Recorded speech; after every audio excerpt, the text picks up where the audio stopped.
خواتین حضرات، infection control society بچوں کے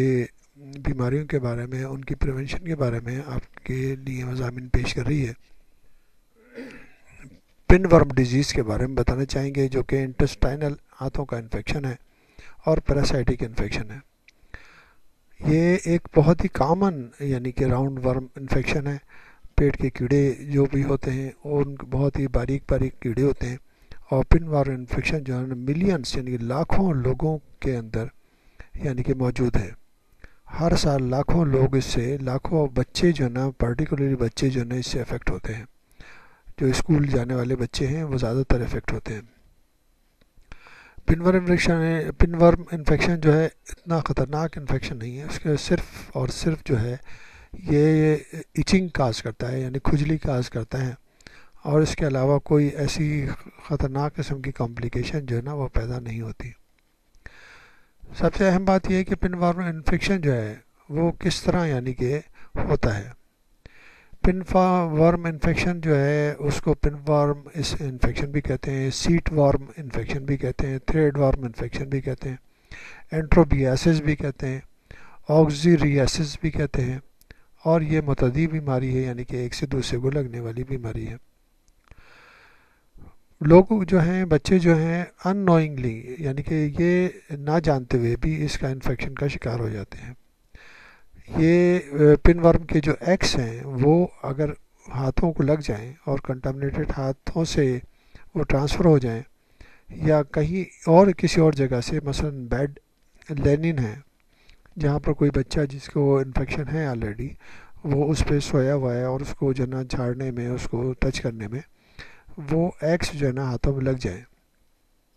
تو یہ ایگس جو ہیں پن ورم کے ایگس جو ہیں بائی ماؤتھ اور کھانے کے ساتھ منہ میں چلے جائیں تو انفیکشن کاز ہو سکتا ہے۔ اب کیا کیا چیزوں سے انفیکشن لگ سکتا ہے؟ بیڈ لینن سے لگ سکتا ہے، ٹاول سے لگ سکتا ہے، clothing particularly specially underwear پاجامہ، ٹوائلٹ سے، باتھ روم فکسچر سے، فوڈ ڈرنکنگ گلاسز سے، ایٹنگ یوٹینسل سے، ٹوائز سے۔ بچے آپس میں کھیل رہے ہیں، بچوں کے ہاتھوں میں ایگ لگے ہوئے ہیں تو وہ ٹوائز پہ ٹرانسفر ہو جاتے ہیں، دوسرے بچے اگر وہ ٹوائز کو استعمال کریں گے، کھیلیں گے، تو ان میں انفیکشن ہو جائے گا۔ خاص طور پر نرسریز میں اور ڈے کیئر جگہوں پر یہ مسائل خاص طور پہ ہوتے ہیں، کیونکہ بچے ایک ہی کھلونوں سے کھیلتے ہیں، وہ کامن کھلونے ہوتے ہیں بچوں کے لیے، اور اگر ایک بچے کو انفیکشن ہے تو وہ سب ٹوائز کو انفیکٹ کر دے گا، کنٹامنیٹ کر دے گا، جس کے ذریعے دوسرے بچے بھی انفیکٹ ہو جائیں گے۔ کچن کاؤنٹرس ہیں، ڈیسک ہیں، لنچ ٹیبل ہیں ان دا اسکول، اور جو سینڈ باکسز ہیں، یہ جو بھی یعنی کہ بچوں کے ٹچنگ ایریاز ہیں، مثلا پلے گراؤنڈ میں بھی بچوں کے لیے جو بھی کھلونے لگے ہوئے ہوتے ہیں، بڑے کھلونے یا چھوٹے کھلونے چڑھنے کے، اور اس میں جو ہے مختلف رائڈس ہوتی ہیں، ان کے بچوں کے ہاتھوں سے اس میں بھی ٹرانسمٹ ہو سکتے ہیں، اور ان سے بھی دوسرے بچوں کو انفیکشن لگ سکتا ہے۔ 1 یا 2 مہینے کے بعد یعنی کہ پن ورم کے ایگس جو ہے وہ اگر جسم کے اندر داخل ہو جائیں، ہاتھوں میں داخل ہو جائیں، کھانے کے ذریعے، کسی کے ذریعے داخل ہو جائیں، تو 1 سے 2 مہینے کے بعد وہ جو ایگ ہیں وہ ایڈلٹ پن ورم میں کنورٹ ہو جاتے ہیں، اور وہ مائگریٹ کر کے لارج انٹسٹائن میں پہنچ جاتے ہیں۔ لارج انٹسٹائن میں، بڑی آنت میں پہنچنے کے بعد وہ نچلے حصے، اس کے نچلے حصے یعنی کہ ریکٹم میں پہنچ جاتے ہیں، اور اس کے بعد اس کا ایک طریقہ کار یہ ہوتا ہے کہ وہ جو فیمیل ہوتی ہے وہ جب ایگ لے کرنے کے لیے ریکٹم سے باہر نکل کے پیرینیم کے ایریا میں اور اس کے اوپر وہ اپنے ایگ جو ہے وہ لے کرتی ہے۔ اب یہ مائکروسکوپک جو ایگ ہیں وہ وہ ایچنگ پیدا کرتے ہیں۔ ایچنگ پیدا کرنے سے بچے جو ہے نا اس کو ایچنگ کے لیے کھجاتے ہیں، اور جس کے ذریعے وہ ایگس جو ہیں وہ دوبارہ جو ہے نا ہاتھوں پہ کنورٹ ہو جاتے ہیں،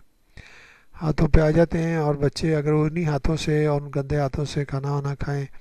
تو وہ دوبارہ ری انفیکشن یعنی کہ آٹو انفیکشن بھی ہو جاتا ہے، اور اسی طرح وہ دوسرے بچوں کو بھی ٹرانسمٹ کر سکتے ہیں، یا جو بیڈ کنٹامنیٹ ہوتے ہیں تو اس سے بھی مسائل ہو جاتے ہیں۔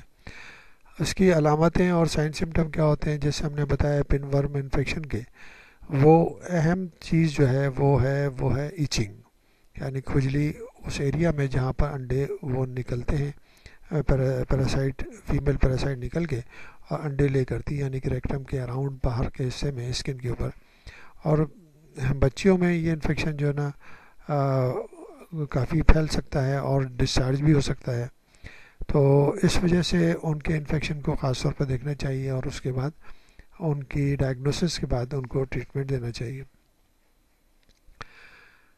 ڈائگنوسس کے بعد ٹریٹمنٹ جو ہے، ٹریٹمنٹ آسان ٹریٹمنٹ ہے اس کے لیے، جو نا اینٹی ورمس جو دوائیں ہیں وہ دی جاتی ہیں، اس سے یہ ورم ختم ہو سکتے ہیں. اور تقریباً جو ہے 2 ہفتے کے بعد پھر ریپیٹ کرنا چاہیے تاکہ وہ بالکل تقریباً پورے طور پر ختم ہو جائیں. ڈائگنوسس کے لیے ہم نے آپ کو جیسے بتانا چاہیں گے کہ ڈائگنوسس کے لیے سیلوفن ٹیپ استعمال ہوتی ہے. سیلوفن ٹیپ کو اس جگہ لگا دیا جاتا ہے ریکٹم کے باہر کے ایریا میں، وہاں پر جو ایگس ہیں وہ چپک جاتے ہیں، اور وہ پیس جو ہے سیلوفن ٹیپ کا مائکروسکوپ میں ایگزامن کیا جاتا ہے، تو اس میں ہمیں نظر آ سکتے ہیں کہ وہ ایگس موجود ہیں، تو ڈائگنوسس آسان ہو سکتی ہے. تو یہ آپ کو ہم نے بتایا. اس کے لیے ضروری ہے کہ اگر کسی ایک فرد کو، ایک بچے کو اس کے انفیکشن ہے پن ورم کا، تو دوسرے بچوں کو بچانے کے لیے ہینڈ واشنگ اور پراپر جو بیسک پرنسپل ہم نے بار بار بتائے ہیں ان کو استعمال کر کے دوسرے بچوں کو بھی بچانا چاہیے. اس کے علاوہ جو کپڑے ہیں واشنگ کے بعد ان کو بہت اچھی طرح سے آئرننگ یعنی کہ استری کرنی چاہیے تاکہ وہ جو اس پہ ایگ ہیں یا جو جراثیم ہے وہ ٹوٹلی ختم ہو جائیں.